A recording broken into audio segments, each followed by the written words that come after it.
Инвестицискиот циклус од околу 5 милиарди евра со кој се фали Зоран Заев е уште едно паушално и празно ветување, реагираат економските експерти. Велат првите две ветувања завршија неславно, но аналитичарите очекуваат иста судбина и за новото ветување на премиерот. Дополнително за инвестициите што Заев ги најави за наредниот период, според економистите ниту има конкретни планови и рокови, ниту објаснување од каде ќе се најдат тие пари и под кои услови.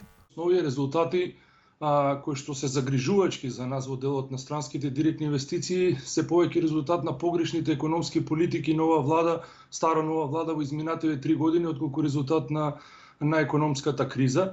Потврда за тоа е фактот дека во изминативе 3 години најголем дел од странските директни инвестиции беа резултат на реинвестирана добивка на постоечките компании кои што практично екзистираат, односно ги имаат отворено своите производни погони во периодот, први производни погони во периодот пред 2017 година. Во текот на вториот квартал од 2020 вкупните директни инвестиции во Македонија бележат одлив од 9,3 милиони евра. Ова според економистите е доказ дека старо-новата влада не носи инвестиции, туку ги брка постојаните. Еден дел од постоечките странски компании во земјата го селат својот капитал од Македонија, меѓутоа она што е уште позагрижувачки е тоа дека истовремено немаме нови инвестиции, односно нови инвеститори во земјата. Изјавите на Заев дека ќе ги донесел IKEA, Microsoft, Facebook и Google, економистите ги коментираа како смешни и неиздржани, иако периодов социјалните мрежи беа преплавени со еден куп коментари. Доаѓање на IKEA, на некои големи корпорации кои што едноставно